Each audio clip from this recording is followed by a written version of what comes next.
विद्यार्थ्यांनो, सप्रेम नमस्कार. आज आहे 16 फेब्रुवारी. आजच्या दिवसापर्यंतच्या महत्त्वपूर्ण चालू घडामोडी प्रश्न आपण बघणार आहोत. व्हिडिओ काळजीपूर्वक बघा, कारण की व्हिडिओच्या शेवटी मी तुम्हाला एक होमवर्क देणार आहे. त्या प्रश्नाचं उत्तर आपण खाली कमेंट करायचं आहे. व्हिडिओला सुरुवात करूया. सर्वात पहिला प्रश्न आहे, अलीकडेच आय लिव्ह कनेक्ट नावाचे जगातील पहिले डॉक्टर नेतृत्वाखालील AI आधारित हेल्थकेअर इकोसिस्टीम कोणत्या देशात लॉन्च करण्यात आले? चीन, भारत, अमेरिका की यापैकी नाही? तर याचं योग्य उत्तर आहे भारत. पुढील प्रश्न, कोणत्या देशातील अजगराने जगातील सर्वात लांब जंगली साप म्हणून गिनीज वर्ल्ड रेकॉर्ड प्रस्थापित केला? चीन, दक्षिण आफ्रिका, इंडोनेशिया की यापैकी नाही? तर हा जो अजगर आहे तो आहे इंडोनेशियामध्ये. लक्षात घ्या, इंडोनेशियातील सुलावेसी येथे आढळलेल्या एका मादी जाळीदार अजगराला गिनीज वर्ल्ड रेकॉर्डने 7.22 मीटर लांबीसह आतापर्यंतचा सर्वात लांब जंगली साप म्हणून घोषित केले आहे. इंडोनेशिया कॅपिटल आहे जकार्ता. करन्सी आहे इंडोनेशियन रुपी. प्रेसिडेंट आहे प्रबो सुबॅन्टो. यानंतर पुढील प्रश्न, कोणत्या राज्यात लेरी ओथिमस केर्लेसिस नावाच्या नवीन ड्रॅगनफ्लाय प्रजातीचा शोध लागला आहे? केरळ, कर्नाटक, तामिळनाडू की यापैकी नाही? तर याचं योग्य उत्तर आहे केरळ. लक्षात घ्या, केरळने पुन्हा एकदा आपल्या समृद्ध जैवविविधतेने शास्त्रज्ञांना आश्चर्यचकित केले. राज्यातील पश्चिम घाट परिसरात संशोधकांनी लेरिओथेमिस केर्लेसिस नावाच्या नवीन ड्रॅगनफ्लाय प्रजातीचे औपचारिक वर्णन केले आहे. आता केरळ मॅपमध्ये बघून घ्या. दक्षिणेकडील टोक आहे केरळ. स्थापना झाली 1 नोव्हेंबर 1956ला. मुख्यमंत्री आहेत पिनाराई विजयन. राज्यपाल आहेत राजेंद्र अर्लेकर. राजधानी आहे तिरुवनंतपुरम. जिल्हे आहेत 14. क्षेत्रफळ आहे 38,863 चौरस किलोमीटर. राष्ट्रीय उद्यान आहे इरविकुलम, मटिकेथन, अनमुडी, पांबदोम, पेरियार, सायलेंट व्हॅली. महत्त्वाची धरणे आहेत इडुक्की, मालपुजा, पेची आणि कुंडला. विधानसभेच्या 140 जागा आहेत, लोकसभेच्या 20 तर राज्यसभेच्या एकूण 9 जागा आहेत. पुढील प्रश्न, अलीकडेच प्रकाशित झालेल्या ए माथी कथा कहे आणि बक्षी जगबंधू द ग्रेट कमांडर या पुस्तकाचे लेखक कोण आहेत? ऋचा शर्मा, विश्वभूषण हरिचंदन, बर्जित देसाई की यापैकी नाही? तर याचं योग्य उत्तर आहे विश्वभूषण हरिचंदन. यानंतर पुढील प्रश्न, अमेरिका आणि कोणत्या देशामध्ये बडी स्क्वॉड्रन नावाचा संयुक्त हवाई सराव सुरू करण्यात आला? पाकिस्तान, कझाकिस्तान, दक्षिण कोरिया की यापैकी नाही? तर हा जो बडी स्क्वॉड्रन जो संयुक्त हवाई सराव आहे तो आहे अमेरिका आणि दक्षिण कोरिया. लक्षात घ्या, दक्षिण कोरिया आणि संयुक्त राज्य अमेरिका यांच्या वायुसेनांनी इग्लिनच्या ओसान एअरबेसवर बडी स्क्वॉड्रन हा संयुक्त हवाई सराव सुरू केला आहे. यावर्षीचा पहिला बडी स्क्वॉड्रन 9 ते 13 फेब्रुवारी 2026 दरम्यान ओसान एअरबेस येथे आयोजित केला जात आहे. कॅपिटल आहे दक्षिण कोरियाची सिउल.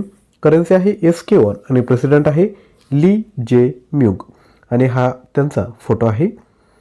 यानंतर पुढील प्रश्न, भारत आणि कोणत्या देशांनी स्थानिक चलनांमध्ये द्विपक्षीय व्यापाराला चालना देण्यासाठी सहमती दर्शवली? सिंगापूर, मलेशिया, व्हिएतनाम की यापैकी नाही? तर याचं योग्य उत्तर आहे मलेशिया. कॅपिटल आहे कोलालंपूर.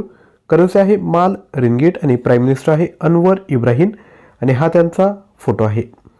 यानंतर पुढील प्रश्न, 2 दिवसीय road to AI impact summit 2026चे आयोजन कुठे करण्यात आले? मुंबई, बीजिंग, नवी दिल्ली की दुबई? तर याचं जे योग्य उत्तर आहे दुबई. आणि बीजिंग हे जे शहर आहे ते कोणत्या देशात आहे? तुमच्यासाठी होमवर्क, बीजिंग देशाची कंट्री खाली कमेंट करा. पुढील प्रश्न, बिहार विधानसभेत राष्ट्रीय विधान अनुप्रयोगचे उद्घाटन कोणी केले? अमित शहा, नितीश कुमार, ओम बिर्ला की यापैकी नाही? तर फोटो बघून कळायला पाहिजे. हा फोटो जो आहे तो आहे ओम बिर्लांचा. लक्षात घ्या, लोकसभा अध्यक्ष ओम बिर्ला यांनी बिहार विधानसभेत राष्ट्रीय विधान अनुप्रयोगचे उद्घाटन केले, ज्यामुळे कागदरहित विधायी कार्यप्रणाली शक्य होणार आहे. पुढील प्रश्न बघण्यापूर्वी छोटीशी रिक्वेस्ट, व्हिडिओला लाईक केलं नसेल तर नक्की लाईक करा आणि खाली हाय बटनावर क्लिक करा, जेणेकरून यूट्यूब हा व्हिडिओ इतरांपर्यंत पोहोचवेल. पुढील प्रश्न, ट्रान्सपरन्सी इंटरनॅशनलद्वारे जाहीर करण्यात आलेल्या भ्रष्टाचार धारणा निर्देशांक 2025 मध्ये कोणता देश अव्वल क्रमांकावर आहे? सिंगापूर, फिनलँड, डेन्मार्क यापैकी नाही? तर याचं योग्य उत्तर आहे डेन्मार्क. लक्षात घ्या, ट्रान्सपरन्सी इंटरनॅशनलने जाहीर केलेला भ्रष्टाचार धारणा निर्देशांक म्हणजेच करप्शन परसेप्शन इंडेक्स 2025 चिंताजनक जागतिक चित्र दर्शवतो. यावर्षी जागतिक सरासरी गुणांमध्ये घट नोंदवली गेली आहे आणि अत्यंत स्वच्छ श्रेणीत येणाऱ्या देशांची संख्या देखील कमी झाली आहे. अहवालानुसार डेन्मार्क पुन्हा एकदा अव्वल स्थानावर राहिला आहे. डेन्मार्कची कॅपिटल आहे कोपेनहेगन, करन्सी आहे डॅनिश क्रोन आणि पीएम आहे मेट्टे फ्रेडरिक्सेन आणि हा त्यांचा फोटो आहे. पुढील प्रश्न, अलीकडे कोणत्या राज्य सरकारने लखपती बिटिया योजना सुरू केली? पंजाब, दिल्ली, उत्तर प्रदेश की यापैकी नाही? तर हे जे राज्य आहे ते आहे दिल्ली. लक्षात घ्या, लखपती बिटिया योजना ही वर्ष 2026 मध्ये दिल्ली सरकारने सुरू केलेली एक बालिका कल्याण योजना आहे. या योजनेअंतर्गत पात्र लाभार्थी मुलींना जन्मापासून शिक्षणाच्या विविध टप्प्यांपर्यंत एकूण 56,000 इतकी आर्थिक मदत हप्त्यांमध्ये दिली जाईल. पदवी शिक्षण यशस्वीपणे पूर्ण केल्यानंतर ही योजना परिपक्व होईल आणि लाभार्थ्यांना 1 लाखाहून अधिक रक्कम मिळेल. यानंतर पुढील प्रश्न, अलीकडे भारतातील सर्वात मोठे लोककर उत्पादक राज्य म्हणून कोणते राज्य उदयास आले? गुजरात, जम्मू आणि काश्मीर, राजस्थान की यापैकी नाही? तर याचे योग्य उत्तर आहे राजस्थान. भारतीय रिझर्व्ह बँकेने आर विजय आनंद यांची सिटी युनियन बँकची व्यवस्थापकीय संचालक आणि मुख्य कार्यकारी अधिकारी म्हणून नियुक्ती केली. तर या ठिकाणी राजस्थान आला आहे, त्याविषयी अधिकची माहिती आपण बघून घेऊयात. राजस्थान मॅपमध्ये आहे. या ठिकाणी स्थापना झाली 30 मार्च 1949ला. मुख्यमंत्री आहेत भजनलाल शर्मा, राज्यपाल आहेत हरिभाऊ किसनराव बागडे, राजधानी आहे जयपूर, जिल्हे आहेत 41, क्षेत्रफळ आहेत 3,42,239 चौरस किलोमीटर, राष्ट्रीय उद्यान आहेत मुकुंदा हिल्स, रणथंबोर आणि सरिस्का, महत्त्वाची धरणे आहेत बिसलपूर, राणा प्रताप आणि गांधीसागर.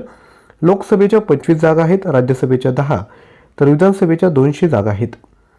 यानंतर पुढील प्रश्न, अलीकडे आंतरराष्ट्रीय महिला आणि बालिका विज्ञान दिवस कधी साजरा करण्यात आला? 9 फेब्रुवारी, 11 फेब्रुवारी, 10 फेब्रुवारी की यापैकी नाही? तर याचं जे योग्य उत्तर आहे ते आहे 11 फेब्रुवारी. विज्ञानातील महिला आणि बालिकांचा आंतरराष्ट्रीय दिवस दरवर्षी 11 फेब्रुवारी रोजी साजरा केला जातो. संयुक्त राष्ट्र हा दिवस विज्ञान, तंत्रज्ञान, अभियांत्रिकी आणि गणित क्षेत्रांमध्ये महिला आणि बालिकांचा समान सहभाग वाढवण्यासाठी साजरा केला जातो. आता कालच्या व्हिडिओतील जे प्रश्न आहेत त्यांचे रिव्हिजन करूयात. जगात सर्वाधिक R&D खर्च करणारा देश कोण? चीन. कोणत्या राज्याची पहिली दिव्यांग महिला न्यायाधीश शन्या नाथन यांनी सिव्हिल जज परीक्षेत टॉप केले? केरळ. RBIने सूक्ष्म व लघु उद्योगांसाठी विनागहाण कर्जाची मर्यादा वाढवून किती लाख रुपये केली? 20 लाख. पुढील प्रश्न, भारताने कोणत्या देशाने हायड्रोजन फेलोशिप कार्यक्रम सुरू केला? नेदरलँड्स. अलीकडे कोणत्या राज्याने आपले पहिले आर्थिक सर्वेक्षण सादर केले? उत्तर प्रदेश. जर्मनीमध्ये आयोजित बायोफॅक 2026 मध्ये कोणत्या देशाला कंट्री ऑफ द इयर म्हणून निवडण्यात आले? भारत. अलीकडेच लखपती दीदींच्या सरस आजीविका मेळ्याचे आयोजन कुठे केले जात आहे? गुरुग्राम. अलीकडे जाहीर झालेल्या नेटवर्क रेडिनेस इंडेक्स 2025 मध्ये कोणता देश अव्वल स्थानी आहे? अमेरिका. जागतिक कडधान्य दिवस कधी साजरा करण्यात आला? 10 फेब्रुवारी. कोणत्या राज्याने ग्रामीण कनेक्टिव्हिटी वाढवण्यासाठी स्पेसएक्सच्या सहाय्यक कंपनी स्टारलिंक सोबत भागीदारी केली? गुजरात. पुढील प्रश्न, मनु भाकरने एशियन शूटिंग चॅम्पियनशिप 2026 मध्ये 25 मीटर पिस्तूल स्पर्धेत कोणते पदक जिंकले? रौप्य. सिटी युनियन बँकेचे CEO म्हणून कोणाची नियुक्ती झाली? आर विजय आनंद. यानंतर तुमच्यासाठी प्रश्न, अलीकडे प्रकाशित झालेल्या ए माती कथा कहे आणि बक्षी जगबंधू द ग्रेट कमांडर या पुस्तकाचे लेखक कोण आहेत? ऋचा शर्मा, विश्वभूषण हरिचंदन, बर्जित देसाई की यापैकी नाही? तर या प्रश्नाचं उत्तर विद्यार्थी मित्रांनो खाली कमेंट करायचं आहे. तसेच आपल्याला चालू घडामोडींचं मटेरियल हवं असेल तर 5,000 प्रश्न 150+ ऑनलाईन टेस्ट फक्त 160 रुपयामध्ये मिळेल. New20 हा कुपन कोड यूज करायचा आहे. डिसेंबर 2026 पर्यंतच्या सर्व चालू घडामोडी यामध्ये ॲड केल्या जातील. अजून आपल्याला काय भेटेल ह्या सर्व डिटेल आपल्या स्क्रीनवर आहेत. चालू घडामोडी क्विजच्या माध्यमातून सॉल्व्ह करायचे असेल तर टेलिग्राम चॅनलला विद्यार्थी मित्रांनो जॉईन करा, ज्यावर आत्ता 1400+ प्रश्न आपण अपलोड केलेले आहेत. तसेच अजूनही व्हिडिओला लाईक केलं नसेल तर एक लाईक करा, खाली हाय बटनावर क्लिक करा आणि डेली सकाळी 6 वाजता आपला व्हिडिओ येत असतो. त्याचे नोटिफिकेशन आपल्याला हवे असेल तर चॅनलला सबस्क्राईब करून शेजारी असणाऱ्या बेल आयकॉनला लगेचच क्लिक करा. थँक्यू.